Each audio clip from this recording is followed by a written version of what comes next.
Buenos días, jóvenes. Buenos días, doctor Casma.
Buenos días, doctor Casma.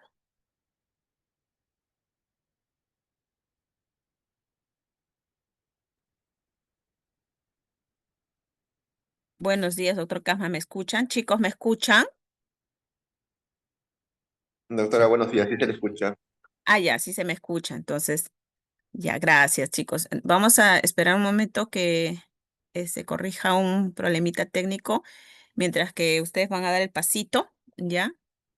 El doctor Casma también desea darle unas palabras. Buenos días, doctor Casma.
Señores alumnos, buenos días, ¿me están escuchando, por favor? Sí, doctor. Bien, entonces, señores alumnos, muy buenos días. El que le habla es el doctor Casma. Mi intervención es con la única finalidad de poderles decir, recordar que el día de hoy, para los que le toca el día miércoles y para los del día viernes, prácticamente estamos terminando todas las actividades académicas programadas, con excepción de los que falta el examen, que es la próxima semana. La próxima semana, el miércoles próximo, es el examen final. El día de hoy se va a realizar la práctica, se va a realizar el seminario y se tiene que entregar la investigación formativa. La investigación formativa es el tema que ustedes han escogido. Lo que está en el sílabo es el tema de los seminarios. Los seminarios sí se entrega en físico y se expone. La investigación formativa se entrega en físico, se entrega con un link, pero no se expone. Eso mismo le tienen que enviar ese trabajo al tutor que ustedes han tenido, a su correo personal, para que él lo pueda revisar, y eso hay que enviarlo a la universidad con un link que ustedes tienen que crear. Así que, por favor, eso era la intervención para poderles decir. La próxima semana le estamos diciendo, ¿no?, en qué salones es que se va a rendir el examen final. Todavía no nos han asignados los salones. El horario es el mismo, es ingreso a las 7:30, el examen se inicia a las 8 de la mañana y son 30 minutos que dura el examen. Así que por favor, señores alumnos, traten ustedes de cumplir con los horarios establecidos para evitar problemas. No sé si hay alguna pregunta que quisieran hacer.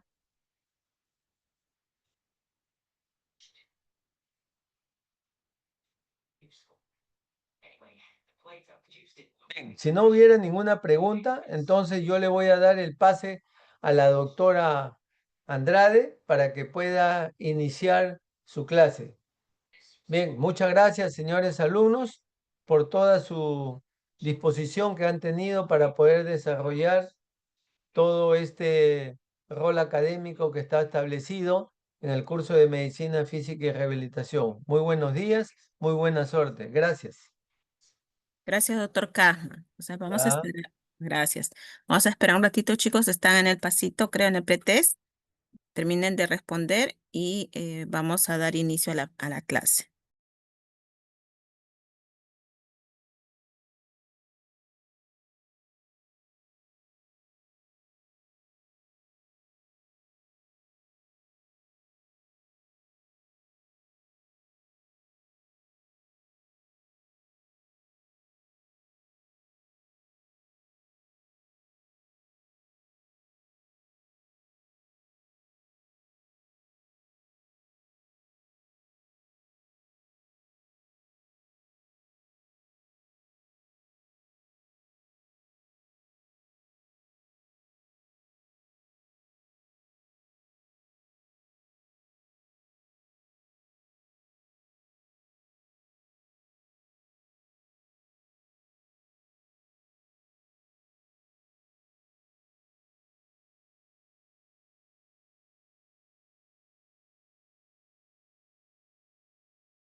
¿Listo, chicos? ¿Ya terminaron el pretest? Por favor, me confirman. Sí, doctora.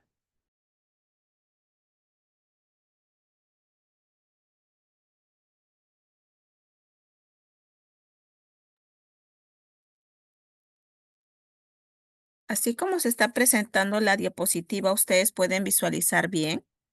Se logra ver porque hay un problemita, tengo que estar admitiendo de uno en uno, por eso es que necesito estar con el otro icono en la pantalla. Pero pueden visualizar. Sí, doctora. Sí, doctora, sí se ve.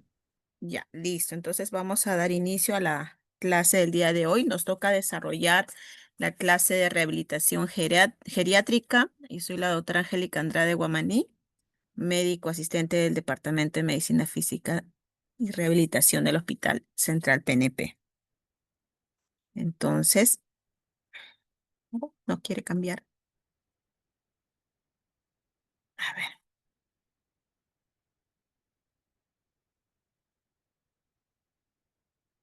vamos a ver.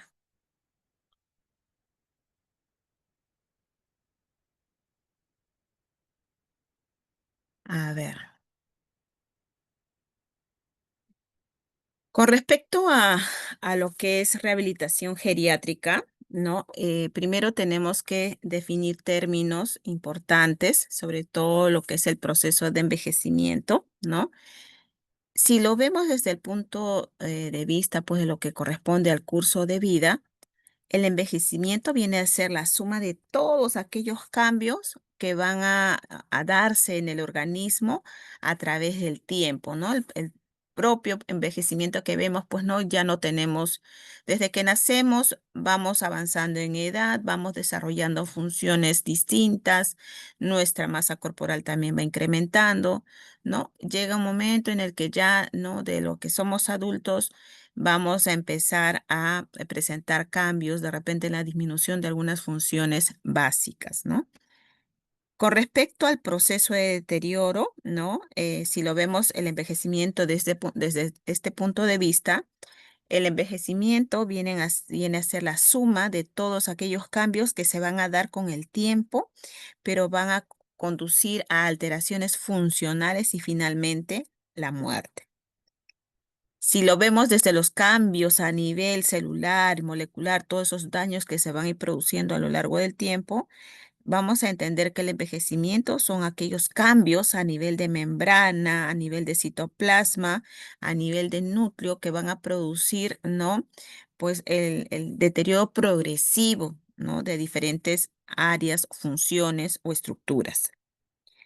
A la actualidad, no existe una definición exacta de lo que es el proceso envejecimiento, un concepto universalmente definido o aceptado no existe. Entonces, vamos a dar diferentes tipos de interpretaciones según el punto de vista que estemos tomando en cuenta. Entonces, este proceso de envejecimiento, ¿no? Va a empezar a partir de los 60 años, ¿no? Si vamos a tener que tomar parámetros como referencia, pues ya llamamos pues un paciente adulto mayor a aquella persona mayor de 60 años los cuales ya vamos a ver, ¿no? Evidencias pues de la disminución de algunas funciones, la disminución de algunas estructuras, ¿no? Musculoesqueléticas que van a generar pues disminución finalmente en las funciones básicas.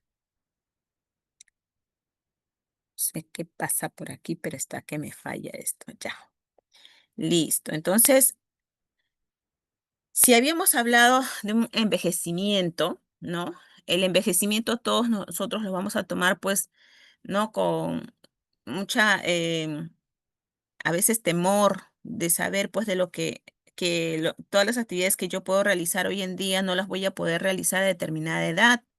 ¿No? Sin embargo, no todo es tan malo, ¿no?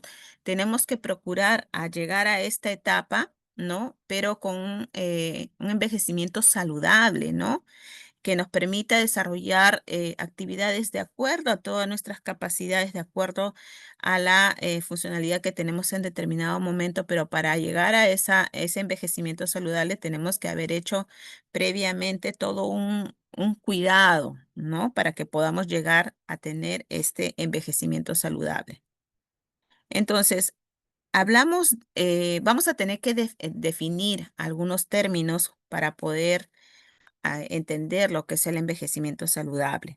Por ejemplo, ¿qué cosa es la capacidad funcional, no? ¿De qué hablamos de capacidad? Si hablamos de un paciente adulto mayor que debe de mantener sus capacidades, que debe de manejar bien algunas actividades para poder mantener su independencia, su funcionalidad, ¿no? Su autonomía, ¿no? ¿De qué estamos hablando cuando hablamos de capacidad funcional? Cuando hablamos de este término, nos estamos refiriendo a em, aquella capacidad para poder satisfacer las necesidades básicas, aquella habilidad que puede tener el paciente para poder desempeñarse en sus actividades básicas de la vida diaria y poder asegurar un nivel de vida, ¿no? adecuado. Es decir, que pueda alimentarse solo, que pueda vestirse solo, que pueda caminar solo, ¿no? También tenemos que ver el aspecto de la capacidad intrínseca, es decir, qué capacidades físicas y mentales tiene el paciente. Nos referimos a la salud, a la enfermedad, a las comorbilidades que pueda tener el paciente, ¿no? Tanto físicas como mentales. Si estas se presentan, pues sabemos pues que nos van a generar alguna disminución en nuestras actividades básicas de la vida diaria. Pero si hablamos de envejecimiento saludable, estamos buscando de que esta capacidad intrínseca pues llegue de la forma más óptima, ¿no? A lo largo del tiempo. Cuando hablamos de los entornos, nos estamos refiriendo a, a cómo vive el paciente, cómo se desarrolla, ¿no? Es decir, va a determinar lo que el paciente puede ser y hacer. Cuando hablamos de salud, ¿no? En general, hablamos pues de que la salud no solo es la salud física, la salud corporal. Para poder hablar de salud, tenemos que también ver qué es lo que está rodeando a nuestro paciente. Ustedes y todos nosotros sabemos, ¿no? Que podemos tener fisiológicamente, pues nuestros órganos pueden estar excelentes, ¿no? No tener ninguna comorbilidad, ninguna patología. Pero si nosotros vivimos en un ambiente no adecuado, un ambiente muy conflictivo, un ambiente de repente o un abandono social, como ocurre en en los adultos mayores, esa situación va a repercutir en la salud mental de esta persona y puede generar pues cuadros depresivos, de ansiedad, y eso lo va a llevar, ¿no? A un envejecimiento no saludable. Entonces, cuando hablamos de salud, no solo tenemos que preocuparnos por la salud física, sino también por la salud mental. Entonces, tenemos que abordar de forma integral a la persona, ¿no? Ver qué es capaz de hacer, o sea, qué habilidades tiene todavía o que mantiene, ¿no? Cómo está su salud intrínseca y cómo está su entorno, ¿no? Entonces, el envejecimiento saludable consiste en crear aquellas oportunidades propicias para que todas las personas puedan vivir, puedan ser y realizar aquello que han realizado, que han amado hacer durante todo el curso de su vida, ¿no? Aquello que las personas habitualmente realizaban y lo puedan seguir realizando. De repente a una menor velocidad, sí, pero que pueda ser capaz de seguir realizando. A cualquiera de nosotros, si es que nos ocurre un accidente, ¿no?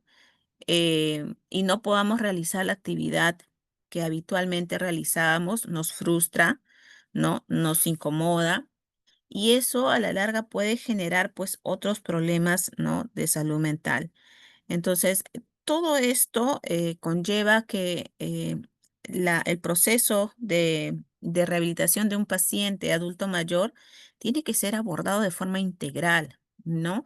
No solo es ver pues que le tiene una gonartrosis o tiene una lumbalgia crónica o una cervicalgia, sino también tenemos que ver el aspecto emocional de estos pacientes para poder darle una rehabilitación integral, ¿de acuerdo?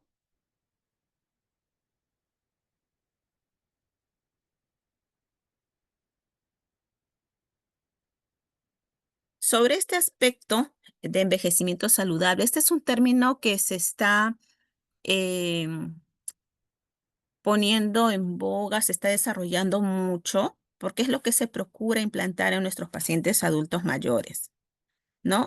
Existen muchas investigaciones para poder conseguir que nuestros pacientes adultos mayores pues tengan un envejecimiento saludable, ¿no? Con calidad de vida. La doctora Young, ¿no? Es una investigadora, pues, que plantea que el envejecimiento saludable, uno va a alcanzar un envejecimiento saludable cuando tanto el aspecto fisiológico, psicológico y social, pues tengan un deterioro progresivo, pero, ¿no? A la par que ninguna de estas áreas, pues,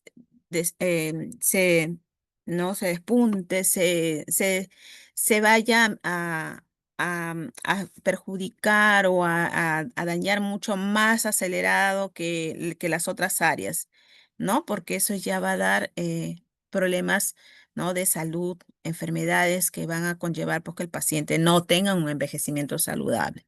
Entonces, cuando hay un equilibrio en el deterioro, en el avance del aspecto psicológico, fisiológico y social, ¿no? Estamos hablando de un envejecimiento saludable. Entonces, ella define que el envejecimiento saludable es el proceso de poder fomentar y mantener la capacidad funcional que permite el bienestar en la vejez.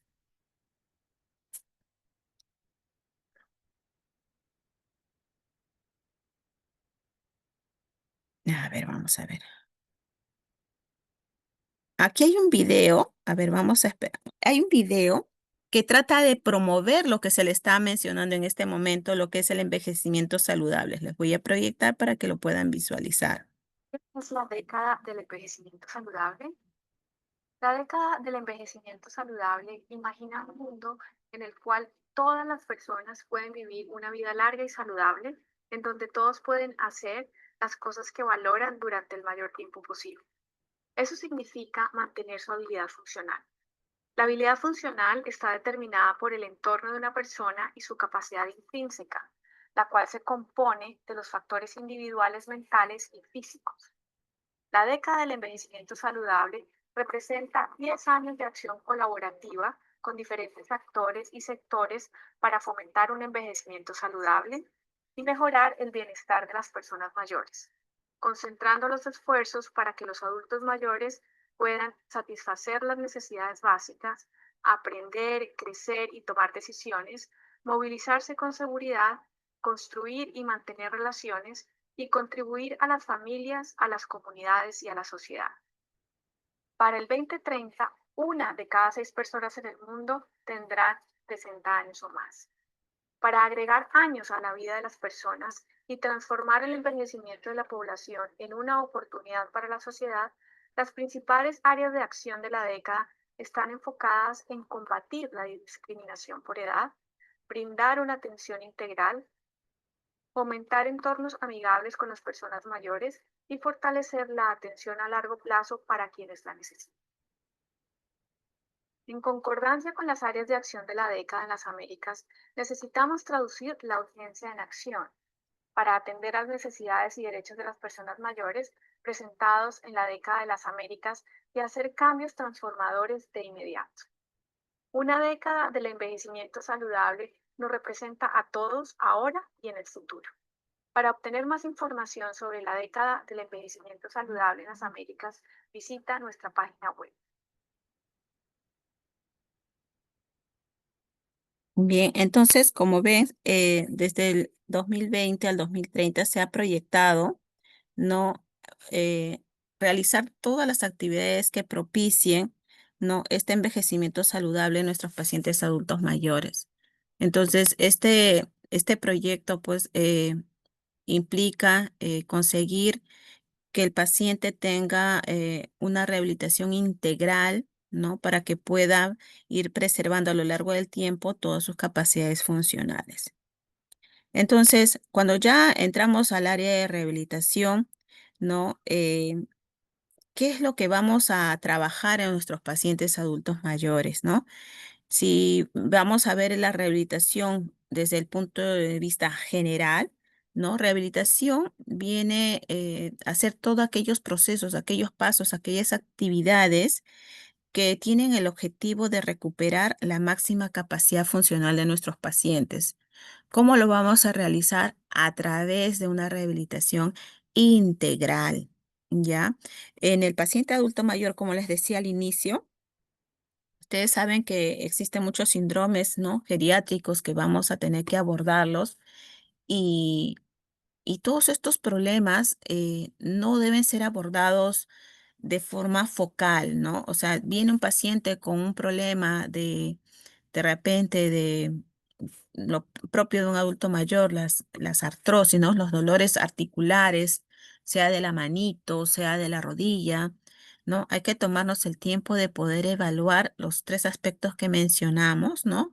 El aspecto, ¿no? intrínseco, el aspecto social y el aspecto funcional.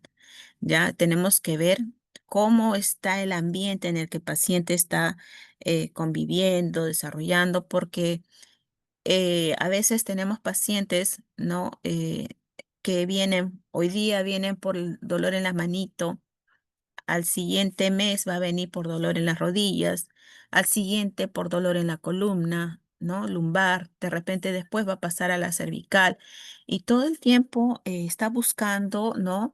Eh, aliviar sus dolencias, ¿no? Que de repente no son tan intensas, que de repente lo podría manejar en casa, pero el paciente busca o sea, ve la necesidad de poder salir de su entorno para poder distraerse, despejarse, porque de repente el ambiente donde está es un ambiente, ¿no? Eh, un poco adecuado, un ambiente muy conflictivo, un ambiente cargado de problemas. De repente, incluso no tiene ni con quién conversar. Y estos pacientes vienen al hospital a veces simplemente por socializar. Entonces, hay que conocer ese aspecto, ¿no? También el aspecto social de nuestros pacientes para poder intervenir. En ellos es muy importante, pues, realizar los programas, ¿no? En los cuales, pues, nosotros también tenemos en el hospital un programa para los pacientes con artrosis, en los cuales, aparte de hacer la actividad física, dirigida para su dolencia, se hace una actividad física general en la cual es como que vayan a un gimnasio, ¿no? Hacer ejercicios que puedan realizar ellos de acuerdo a sus capacidades físicas, ¿no? Se les pone la música, se trata de que ellos también se distraigan, se despejen un momento, porque como les decía, la salud mental va a influir mucho en la salud física, ¿no? La salud social va a influir mucho en todo este aspecto porque el paciente tenemos que verlo de forma integral. Entonces, ¿qué tenemos que hacer para poder eh, actuar en las medidas preventivas, ¿no? Tenemos que evitar las consecuencias de la discapacidad o el aumento de esta, ¿no? Entonces, si yo veo a un paciente que de repente tiene una artrosis de mano, que le está generando una limitación en el movimiento, de repente no puede hacer puño en la mano derecha, ¿no? El paciente es diestra, paciente adulta mayor diestra, y esa paciente, pues, eh, la paciente de repente viene con la artrosis de mano, tiene la artrosis en rodilla, tiene problema de columna, entonces yo tengo que enfocar. ¿Cuál es la principal afectación que está quejando a esta pacientita y que le está limitando, que le está dejando más posibilidad de que pues, se pueda limitar en sus actividades básicas de la vida diaria? ¿No? Tenemos que evaluar de forma integral y ver, ¿no? Cuál es la zona que está limitando más. De acuerdo a eso, vamos a dar el tratamiento, ¿no? Preventivo, porque tenemos que hacer una intervención precoz para evitar que esa limitación en la funcionalidad de la mano le lleve a dificultad para poder vestirse, para poder alimentarse, para poder hacer actividades básicas, ¿no? Y más aún, si sabemos que nuestro paciente vive solo, peor todavía, ¿no? Tenemos que poner más énfasis en ver, abordar a este paciente de forma integral y de forma preventiva. Cuando ya hablamos del servicio, pues, de atención en salud, tenemos que hacer una evaluación y detección de las discapacidades generadas, ¿no? En forma secundaria, o sea, como secuelas, ¿no? Por ejemplo, si es que ya tenemos un paciente que tuvo un ACV, ¿no? Yo sé que este paciente, pues, después de los 6 meses de haber recibido rehabilitación, y veo que la mano sigue en puño, con mucha espasticidad, ¿no? El piecito de repente está con su circunducción, ¿no? A la hora de caminar o el recurvatum de rodilla. Entonces yo ya tengo que proyectarme a que ese paciente está presentando secuelas y probablemente va a quedar con eso en adelante. Entonces tengo que brindarle las ayudas biomecánicas para poder evitar pues que esto le genere mayor limitación, ¿no? Y asimismo, ya pasado los 6 meses, yo ya tengo que orientar a ese paciente que tiene que iniciar los trámites para poder obtener su certificado de discapacidad e ir viendo actividades que puedan ayudar a aminorar un poco esas limitaciones que tiene, ¿no? Terapia ocupacional, de repente actividades productivas, pero que permitan pues que esa limitación que tenga sea estimulada para que vaya disminuyendo al máximo posible, ¿no? Entonces, ¿qué buscamos con esta rehabilitación integral en nuestros pacientes? Mayor funcionalidad, menor discapacidad.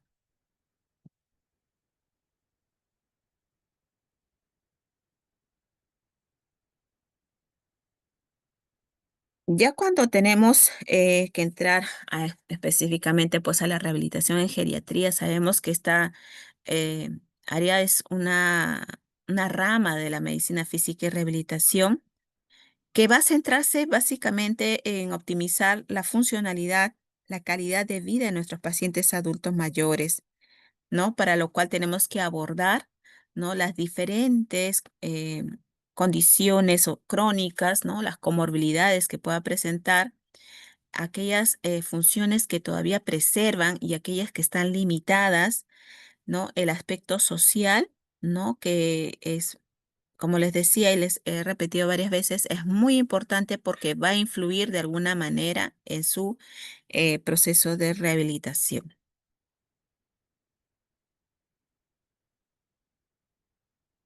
Entonces, cuando hablamos de rehabilitación geriátrica, ¿no? Hablamos de una rehabilitación integral, como les decía, que va a estar a cargo de un equipo multidisciplinario, ¿no? Conformado por el médico rehabilitador, el licenciado en terapia física, terapia ocupacional, el psicólogo, ¿no? La asistente social. ¿Para qué? Para poder ayudar a restaurar o mantener la máxima funcionalidad de nuestros pacientes. Si tengo artrosis de mano, definitivamente tengo que hacer la terapia física y también abordarlo con terapia ocupacional para que le entrene y pueda darle mayor función a esas manitos.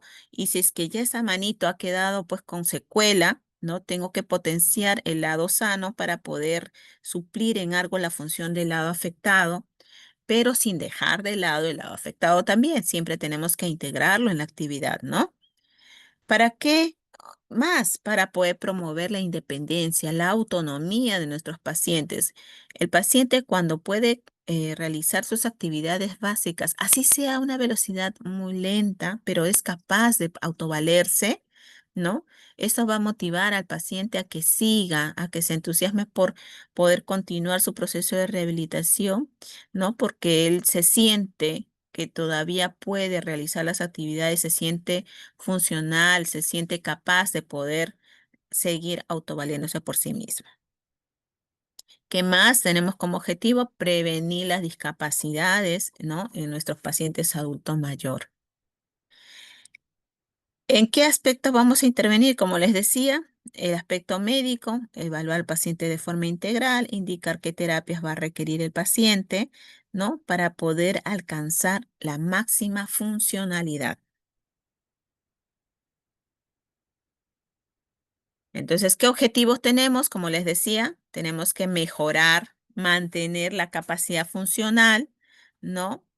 Tenemos que prevenir, detectar y evitar, ¿no? La presencia de los síndromes geriátricos, mantener y mejorar la autonomía e independencia en la persona adulta mayor, el manejo de forma integral, acuérdense de esa palabrita, ¿no? Es integral y multidisciplinario, centrado siempre en la persona.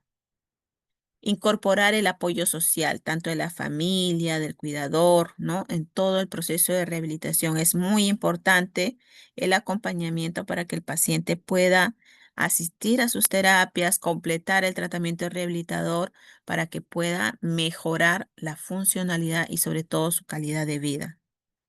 La resocialización y la readaptación. Aquí necesitamos el abordaje del área de psicología, la asistente social, ¿no? Para poder trabajar en lo que es la reincorporación del paciente a sus actividades básicas, ¿no? De la vida diaria, pero en casa, ¿no? Para ello, todo este equipo tiene que ver, pues, que las barreras arquitectónicas faciliten, que cuente con apoyo social en casa, porque de nada sirve pues darle de alta al paciente para que vaya a casa y no tiene quien lo cuide, quien lo apoye, ¿no? El área social tiene que encargarse de prever todas esas complicaciones.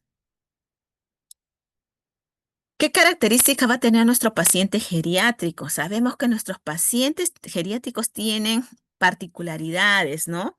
Que deben ser considerados en los programas de rehabilitación, sobre todo estos grandes síndromes geriátricos que no encajan pues en los diagnósticos definitivos que ya conocemos, ¿no? Por ejemplo, las múltiples enfermedades crónicas, ¿no? El paciente adulto mayor Ya no solo va a venir pues por un dolor en columna, en rodillas o en manitos. Viene siendo pues hipertenso, diabético, no operado de algunos problemas, pues ya, ¿no? De repente de vesícula, ¿no? Bypass, ¿no? Problemas vasculares.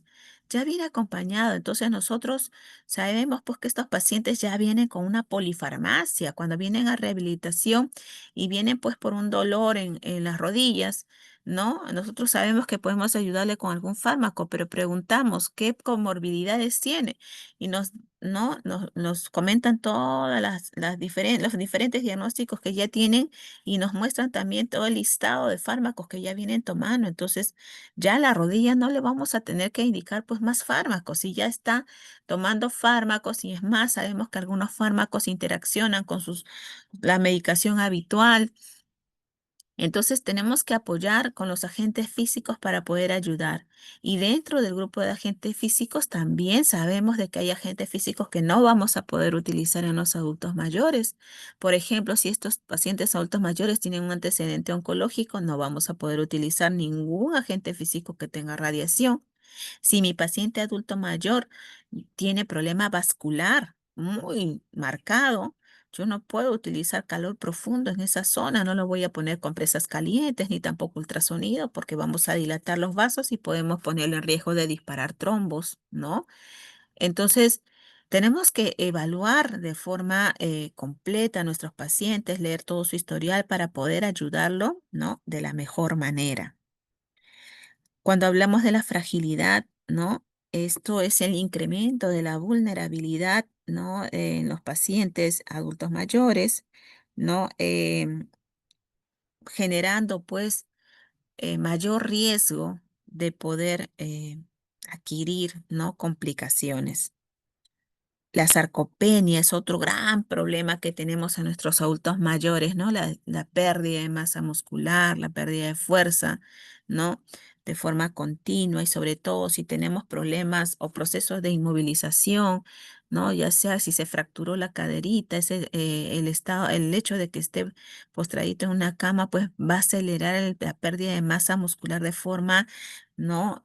Muy alarmante. Sabemos pues de que si es que uno de nosotros queda con una fractura, ¿no? De cualquier segmento de miembro inferior, quedamos pues con indicación de reposo absoluto, pues nuestra masa muscular va a disminuir, sí, ¿no? Pero en un paciente adulto mayor disminuye de forma acelerada, ¿no? Se dice que normalmente ellos pueden pues perder la masa muscular en unos 20 días de inmovilización, pueden perder de 1000 a 1500 gramos. Pero en 3 días de hospitalización, ¿no? Pueden perder esa misma proporción de lo que normalmente pues en casa podía haberlo perdido en 10 a 20 días, ¿no? En hospitalización en 3 días lo pierden esa masa muscular. O sea, es muy alarmante porque sabemos que si no hay masa, no hay fuerza y por lo tanto va a haber mayor limitación funcional, no va a poder ponerse de pie, no va a poder dar pasos, no va a poder coger su pan porque se le cae el brazo por la disminución de la masa muscular, ¿no? Entonces, esto es algo que tenemos que tomar en cuenta en todos nuestros pacientes, adultos mayores, la sarcopenia. Esto juega en contra de nosotros y hay que estar atentos, ¿no? Y tratando pues de mantener la masa muscular en ellos, ¿no? De la forma más adecuada, porque sabemos que ya algunas capacidades pues están disminuidas y no podemos forzar demasiado a nuestros pacientes. El deterioro cognitivo, ¿no? El riesgo elevado de caídas. Este riesgo elevado de caídas está muy relacionado a la fragilidad y a lo que es la sarcopenia, ¿no? El deterioro funcional progresivo, ¿no? Todos estos aspectos van a condicionar, pues, que los pacientes adultos mayores tengan mayor riesgo de complicaciones, ¿no? Que van a limitar finalmente la funcionalidad y de repente también comprometer la calidad de vida de los mismos. Entonces, cuando tenemos un paciente adulto mayor, tenemos que hacer una evaluación integral, para lo cual vamos a hacer uso, pues, ¿no? De instrumentos, ¿no? De evaluación con objetivos claros, ¿no? Por ejemplo, para ver la funcionalidad de nuestros pacientes, vamos a utilizar la escala de Bartel o de Lawton-Brody, ¿no? Estos índices, ¿no? Nos van a permitir evaluar la independencia en las actividades básicas de la vida diaria. Actividades básicas de la vida diaria quiere decir pues el levantarse, el comer, ¿no? El poder caminar. Y las actividades, ¿no? Instrumentales de la vida diaria van a ser pues si yo soy capaz pues de pelar algo, si yo soy capaz de conducir un vehículo, o sea, si soy capaz de poder utilizar algún instrumento para poder cumplir mis actividades básicas de la vida diaria, ¿no? El área cognitivo va a ser evaluado a través del el test de Mini-Mental, ¿no? Examination o el Montreal Cognitive Assessment, lo cual me va a permitir detectar pues el deterioro cognitivo que tenga mi paciente. El aspecto emocional se puede evaluar con la escala de depresión geriátrica, GDS. En sí van a haber varias escalas que nos permiten evaluar estas áreas, pero las que más se utilizan son las que les he mencionado y de aquí vienen preguntas de examen, ¿no? Esta escala emocional o escala de depresión geriátrica nos permite identificar sobre todo los problemas depresivos que son muy comunes en nuestros pacientes adultos mayores. El aspecto nutricional es muy importante, pues que nuestros pacientes estén supervisados, ¿no? Porque ellos, por las comorbilidades que tienen, muchas veces pues dejan de alimentarse, a veces les arde el estómago y creen que toda la comida les va a hacer daño, dejan de comer y más bien agravan el problema, ¿no? Porque ya viene la pérdida de masa muscular, la pérdida de fuerza, la gastritis, ¿no? Las úlceras, las hemorragias digestivas, ¿no? Entonces, el área nutricional, ¿no? Es muy importante ser evaluado tenemos el MNA, ¿no? El cual nos va a detectar el riesgo de desnutrición. En el aspecto social y ambiental tenemos la escala de OARS, ¿no? La cual evalúa la red de apoyo y los entornos domiciliarios, ¿ya? Acá hay dos ejemplos de esos instrumentos de evaluación que hemos mencionado. Por ejemplo, el índice de Bartel, ¿no? Se ha hecho un resumen acá en el cual evalúa pues si el paciente es capaz de alimentarse solo, de bañarse, de vestirse, de poder ir al baño. Esto tiene una graduación, una calificación, ¿no? Que se le va a dar un puntaje a cada aspecto, ¿no? Cuando tiene mayor puntaje, ¿no? La escala va de 0 a 100. Cuando el paciente saca mayor puntaje, quiere decir que es más independiente. Cuando saca menos puntaje, el paciente es dependiente, ¿no? La escala de Lawton-Brody, ¿no? Es, como les decía, va a ver las actividades instrumentales de la vida diaria, si es capaz de usar un teléfono, si puede hacer compras, si puede preparar la comida. No estamos hablando de que se alimente, como lo evalúa la escala de Bartel, ¿no? Que es comer. No, el Lawton-Brody evalúa el hecho de que pueda preparar, pueda coger un cuchillo, pueda picar, pueda hacer la actividad instrumental, hacer tareas del hogar, manejar fármacos, el manejo del dinero, ¿no? Y esto va de un puntaje de 0 al 8 en las mujeres y de 0 a 5 en los varones. Ambos, ¿no? Permiten planificar, pues, qué cuidados, ¿no? Requiere cada uno de nuestros pacientes, nos permite la toma de decisiones sobre las intervenciones de soporte o si va a requerir, pues, ser internado, ¿no? Para poder ser apoyado y supervisado. Nos permite también evaluar la evolución funcional a través del tiempo, si se nos está deteriorando rapidito o de repente todavía puede valerse por sí mismo. ¿En qué se diferencian estas dos escalas, no? Lawton y Brody mide las actividades instrumentales de la vida diaria, que son actividades más complejas porque van a hacer el uso de algún instrumento para poder realizar la actividad básica, ¿no? Mientras que el Bartel mide simplemente la realización de las actividades básicas de la vida diaria, como el comer, bañarse o vestirse o alimentarse. De esta lámina vienen preguntas de examen. Entonces, cuando ya entramos a la actividad física, ¿no? Sabemos que las actividades físicas van a tener efectos o beneficios importantes, sobre todo a nivel cardiovascular, ¿no? A nivel de la salud mental, a nivel musculoesquelético, ¿no? Va a contribuir y tratar enfermedades no transmisibles como las enfermedades cardiovasculares, el cáncer, la diabetes. La actividad física nos va a permitir reducir los síntomas de depresión y ansiedad, mejorar la habilidad de pensamiento, el bienestar en general. Sabemos de que a nivel mundial, 1 de cada 4 adultos mayores no cumple con los niveles globales recomendados de la actividad física, tienen más vida sedentaria y esto es lo que nos conlleva pues a que estos pacientes disminuya su funcionalidad y tengan complicaciones no tempranas. Las personas que no son lo suficientemente activas tienen entre un 20 a un 30% mayor de riesgo de muerte en comparación con las personas que son más activas, ¿no? Entonces, la actividad física reduce, ¿no? En un 20 a 30% el riesgo de mortalidad en los adultos mayores. Riesgo de caída. Sabemos de que una de las complicaciones más frecuentes en emergencia, sobre todo, es la afluencia de pacientes, pues adultos mayores por caídas, ¿no?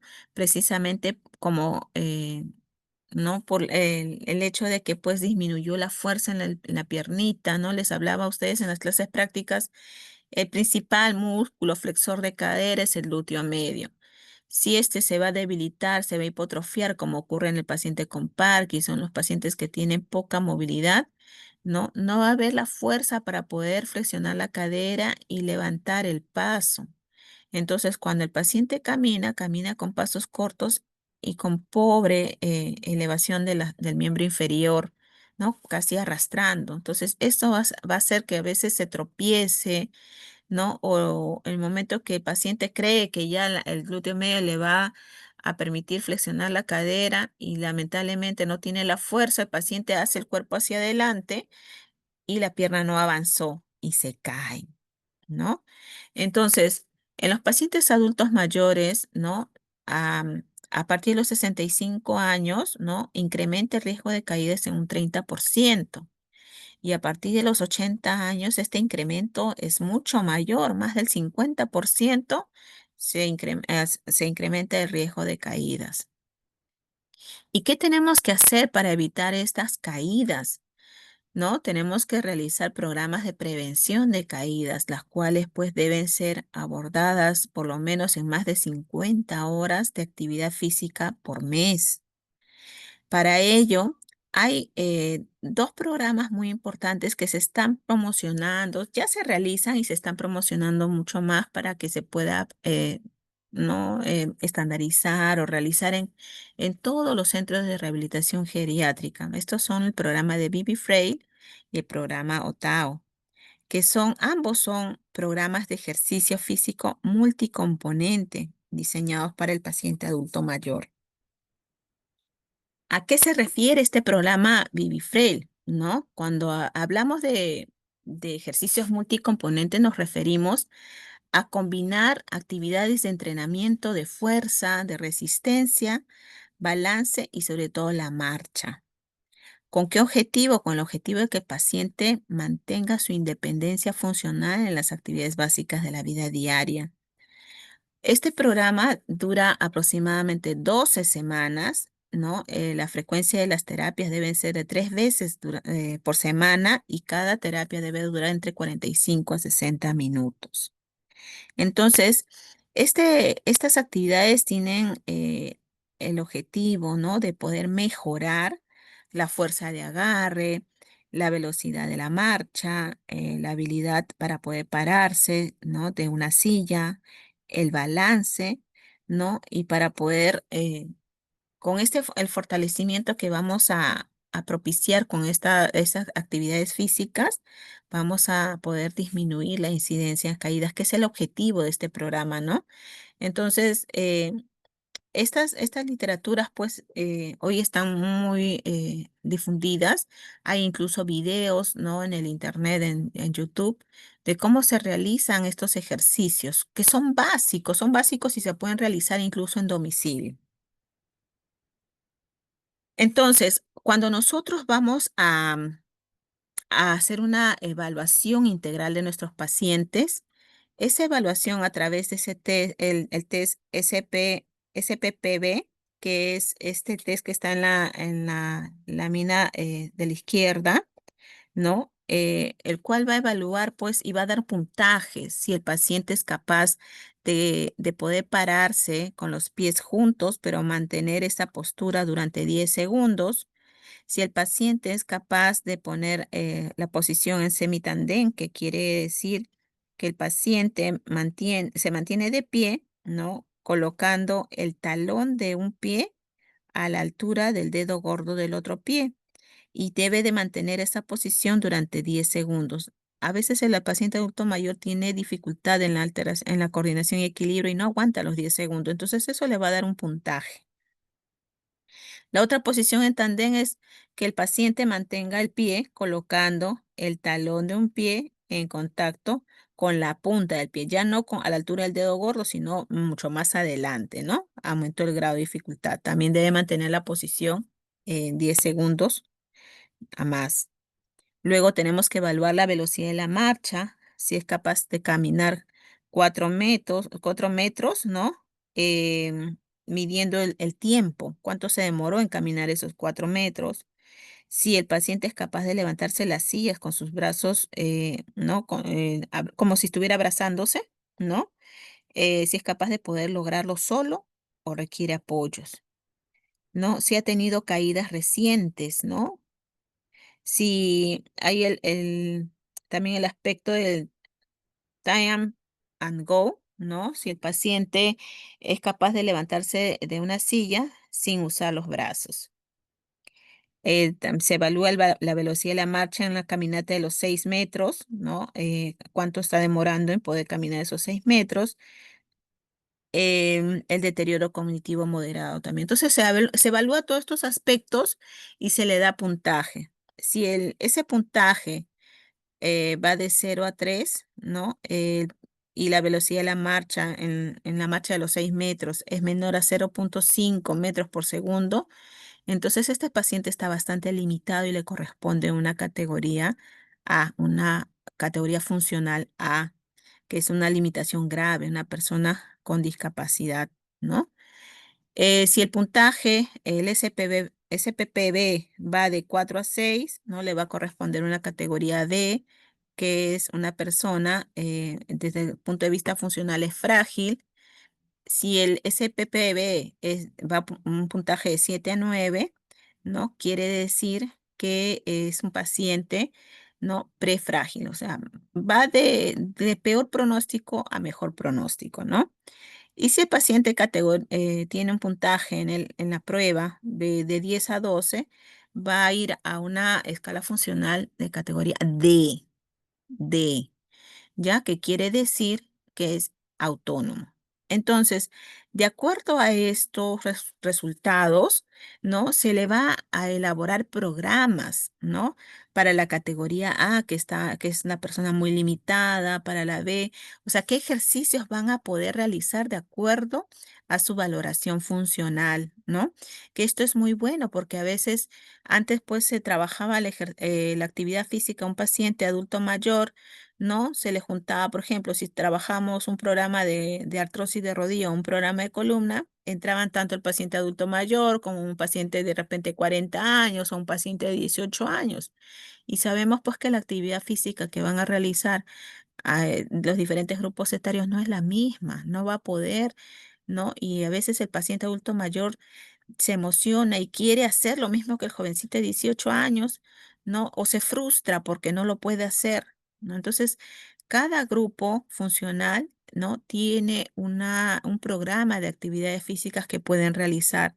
Definitivamente, pues a los pacientes que están más funcionales se les exige un poquito más y los menos funcionales, por lo menos tratamos de mantener, ¿no? Las capacidades funcionales básicas para que el paciente sea lo más independiente posible a lo largo del tiempo. Por ejemplo, acá hay un programa de ejercicios para un paciente categoría C, que es un paciente, ¿no? Frágil según la categoría, ¿no? Habíamos mencionado acá la categoría C. La categoría C es un paciente frágil, ¿no? Entonces, para este paciente se le realiza una rueda de ejercicios que consiste en caminar, ¿no? En poder, después de la caminata, descansa, tiene que hacer ejercicios con las manos, ¿no? Como levantar la botella para que vaya ganando fuerza en la zona bicipital, ¿no? Hay que enseñarle a hacer, levantarse de la silla, ¿no?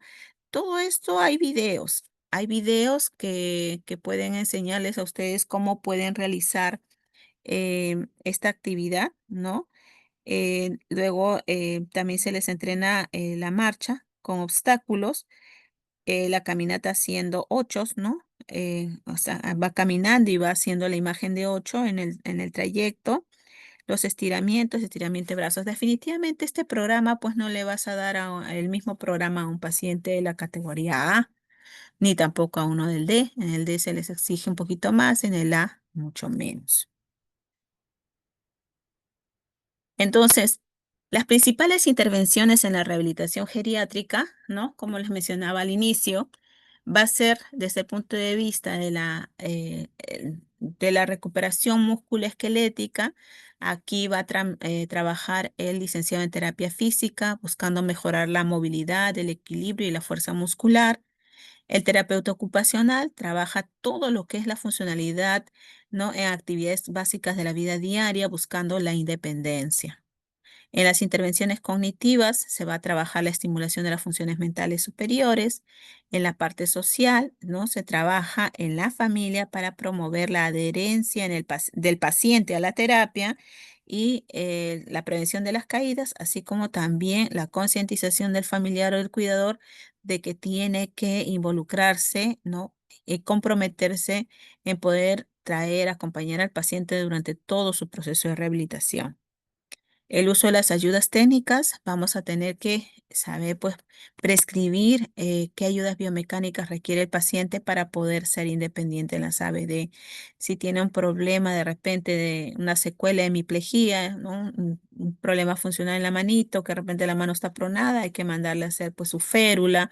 Si es que el paciente tiene una artrosis de rodilla o una artrosis de cadera, hay que mandarle a hacer su bastón para poder caminar. Si el paciente está operado de prótesis de cadera o de rodillas bilateral, su andador, ¿no? Entonces, si tiene un pie equino o secuela de una hemiplegia, su OTP. Tenemos que prescribir las ayudas que le vayan a permitir a este paciente poder continuar con sus actividades básicas de la vida diaria.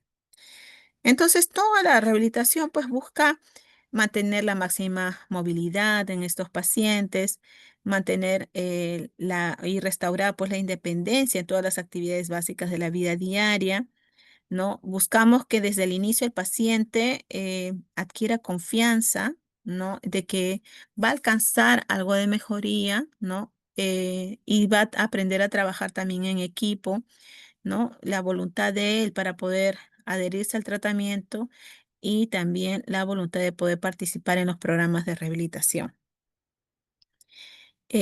Aplicar los tratamientos simples e individualizados. Cada paciente tiene un programa de rehabilitación. No existe un programa estandarizado para todos los pacientes que tienen artrosis, para todos los pacientes que tienen ACV, no, porque sabemos que estos pacientes tienen sus propias comorbilidades. Lo que le doy a uno no va a ser estándar para todos los demás.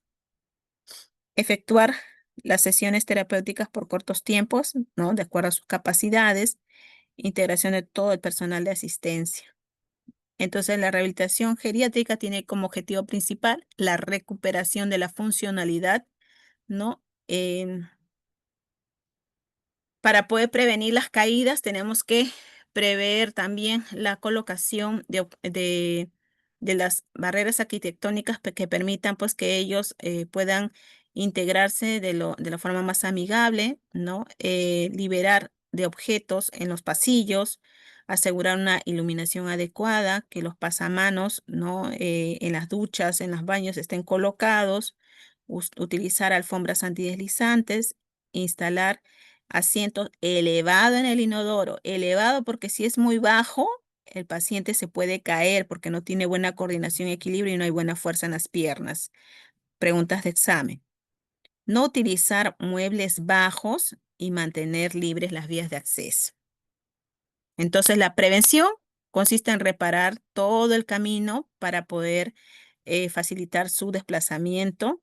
En los pies tiene que evitarse también todo aquello que corte circulación y promover pues la actividad física en los mismos, masajes suaves, evitar la exposición a elevadas temperaturas y prolongadas porque sabemos que ellos no regulan la temperatura como similar a un bebé, ¿no? Hay que estar cuidándolo de estos cambios de temperatura. Los zapatos deben ser cómodos y bien adaptados, material suave y flexible. Pregunta de examen. No le vas a poner un zapato en punta, no le vas a dar tacos a un adulto mayor. Aquí diversas actividades que pueden realizar nuestros pacientes cuando hay problema de patrón de marcha, hay que entrenar en la marcha en paralelas, cuando vamos a trabajar la fuerza muscular en los miembros superiores, ¿no? Con pesas, ejercicios isométricos, isotónicos, y ahí finalmente hay que trabajar los ejercicios aeróbicos, ¿no? Cuando ya el paciente está bastante rehabilitado.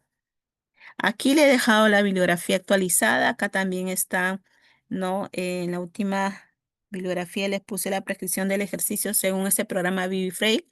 Sería bueno que lo revisen porque está un poco más detallado todas las actividades que se pueden indicar según la escala de valoración, ¿no? La valoración funcional de cada uno de los grupos. ¿Listo, jóvenes? ¿Alguna pregunta, chicos?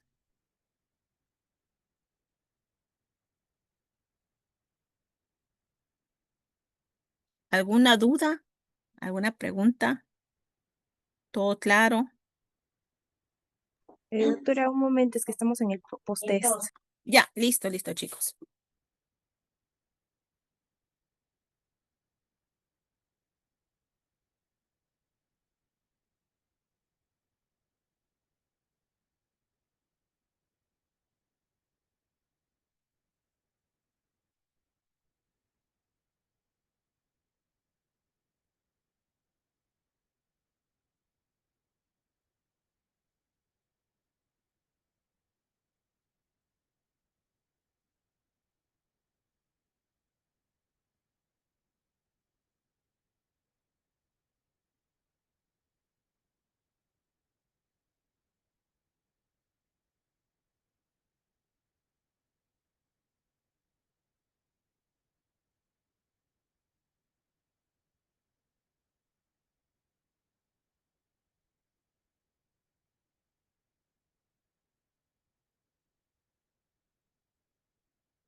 Doctor, una consulta. ¿Qué significaba las siglas SPPR en la escala de valoración funcional?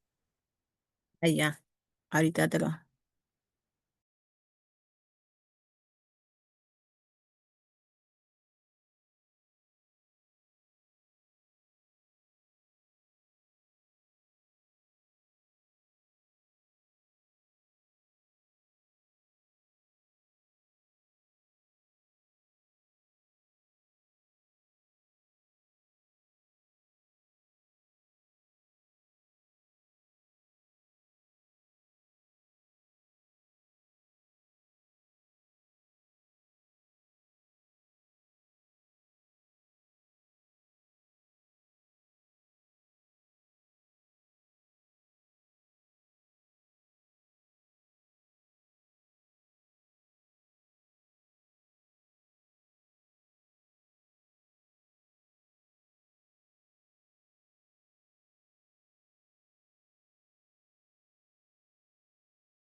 Chicos, mil disculpas, me tuve que desconectar un ratito.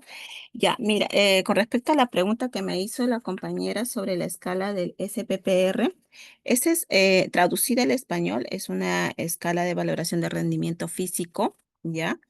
Eh, Como le decía, tiene parámetros que van a evaluar diversas actividades que pueda realizar el paciente. Eh, ay, un ratito, chicos, un ratito.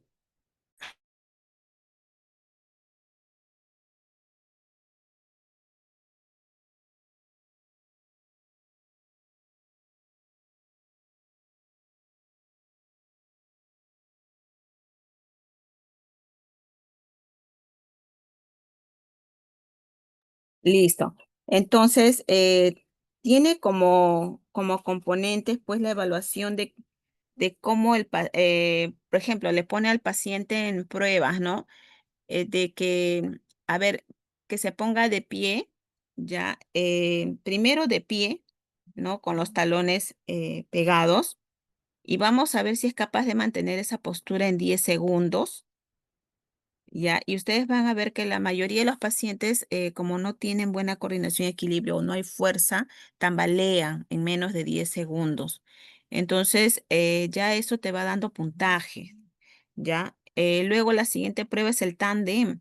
El tándem, colocar un pie delante del otro, pero el pie que va adelante tiene que estar a la altura del primer dedo del pie contralateral para que todavía pueda tener algo de equilibrio, ¿no? Entonces, si el paciente no lo logra, ¿no? También se le va a poner el puntaje de 0 de repente. Y aumentando el grado de dificultad, ya es colocar, así como nosotros cuando jugamos pues a caminar en las vereditas, ¿no? Colocamos un pie delante del otro. También se le coloca al paciente si es capaz de mantener sin dar paso, ¿ah? Solo mantenerse paradito con un pie delante del otro totalmente, ¿no? El pie delante está prácticamente en la punta del pie que está en la parte posterior. Entonces, esa posición tiene que mantenerla también por 10 segundos. Si no logra mantenerlo, ¿no? Puntaje 0, y si lo logra mantener, pues se le da el puntaje de 1, ¿no? El otro es la prueba de los 4 minutos, ¿no? Se le hace caminar al paciente durante 4 minutos, ¿no? Y en qué tiempo lo realiza. Eso le va a dar, también tiene una escala para poder asignar los puntajes. Lo que es levantarse de la silla. Primero se le pone con los brazos cruzaditos, como abrazándose, ya, y a ver si es capaz de incorporarse, lo logra o no lo logra, y se le asigna un puntaje. Luego está también el hecho, también se toma como referencia también la cantidad de caídas que hayan tenido durante las últimas 2 semanas, ¿no? Se va anotando cuántas caídas ha tenido, y eso también pues nos va a dar signos pues de la fragilidad que tiene nuestro paciente, ¿no? Entonces va a tomar como referencia lo que les he mostrado en la lámina. A ver, no sé dónde estará esta lámina. A ver, vamos acá. Esta lámina. Esta es la que le va a dar como, ¿no? Todas estas áreas son las que se van a evaluar para poder ver si el paciente tiene riesgo de caídas, y de acuerdo al puntaje que se va a obtener, ¿no? Se hace la valoración funcional. Y de acuerdo a la categoría que se encuentre, se va a hacer el programa, ¿no? El programa de ejercicios para cada nivel, ¿no? Para el nivel A, que es el más limitado, para el nivel B, para el C, para el D. Para cada uno se ha elaborado un programa de ejercicios, y eso se les desarrolla, ¿no? Como se les había mencionado acá, durante un periodo de 12 semanas, o sea, 3 meses, ¿no? Y las frecuencias es de 3 veces por semana, y el ejercicio debe ser entre 45 a 60 minutos. ¿Ya? Eso es lo que se hace según este programa de Bibi Frail, y se está tratando de estandarizar para que los pacientes adultos mayores pues sean trabajados de esta manera, ¿no? Y no sin un plan exponiendo de repente que el paciente, de repente que según esta valoración funcional, de repente es una persona frágil y lo vamos a someter pues de repente a ejercicios isométricos que puedan poner en riesgo, ¿no? Cardiovascular, porque realmente pues no está tolerando mucho y le estamos exigiendo más de lo que pueda tolerar. ¿Listo? ¿Aclarada tu duda?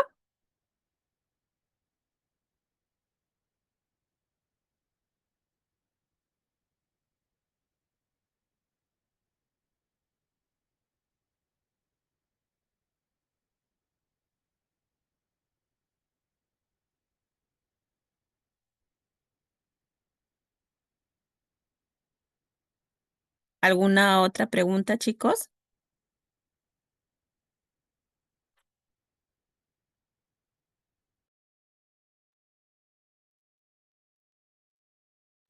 Creo que todo claro, doctora. Sí. Listo, entonces vamos por concluida la clase. Muchas gracias por su atención y gracias por su participación en todas las clases. Como ya les dijo el doctor Casma, esta es la última clase teórica, ¿no? Muy agradecidos con cada uno de ustedes durante todas las rotaciones de práctica también. Un bonito equipo y bueno, ya los vamos a ver en las siguientes etapas de su formación. Que tengan bonito día. Muchas gracias. Muchas Hasta luego. gracias, doctora. Gracias, Gracias, doctora. doctora. Hasta luego. Hasta luego.